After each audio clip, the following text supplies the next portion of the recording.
Inside and outside the home, women's rights are under threat in Afghanistan. Hard-won freedoms are being rolled by following the Taliban's victory. Education is still being denied to girls in many of the country's provinces. Women have been forced out of the workplace, and the Taliban says this is only temporary, but Afghan women fear for their livelihoods and in some instances their lives. The BBC has spoken to some who refuse to be silent. Some of the names have been changed in this report. From our correspondent, Quentin Somerville.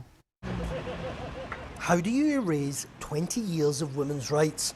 In Afghanistan, it starts with billboards and advertising deemed un-Islamic by the Taliban.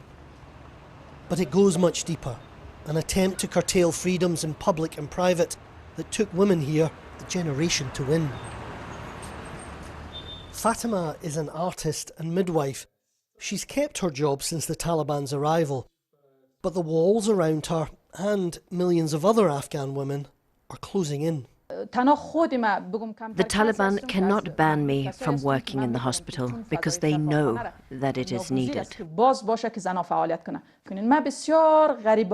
I humbly request the Taliban, do not meddle in women's rights to education and employment. Otherwise they are amputating one arm from the body of society. Our societies are made of two pillars, a pillar of men and another pillar of women. How can you run your life one-sided and one-handed? Amira worked in the intelligence service. The Taliban have been targeting former officials like her, and she says she fears for her life, but she's angry at the former government too.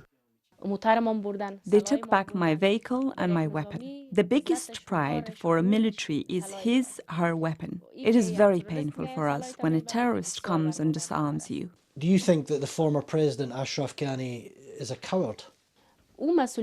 He was responsible to resist until his last breath, because he was the chief commander of the entire Afghan National Security Forces.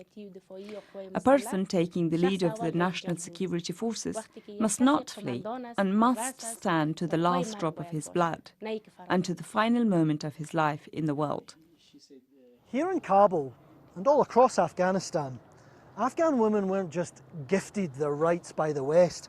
Even under the last government, they had to fight hard to get educated, to work, to achieve any kind of independence.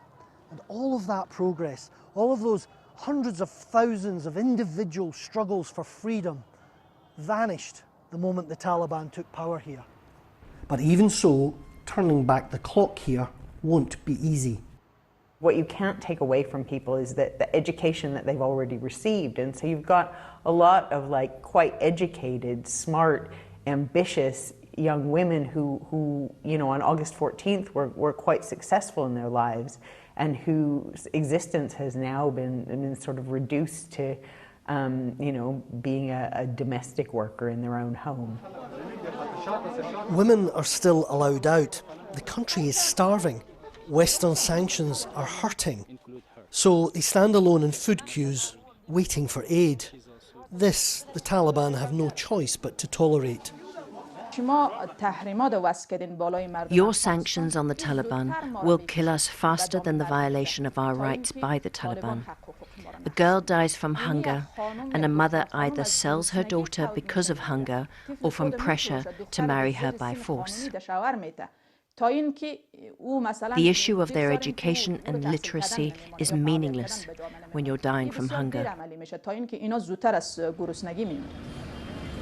But the Taliban know that the world hasn't stood still for 20 years. Some of their rank and file support rights like women's education. These men gained power through force, but they need international recognition, which won't come if women are denied the basic human rights that they have in the rest of the world. Quentin Somerville, BBC News, Kabul.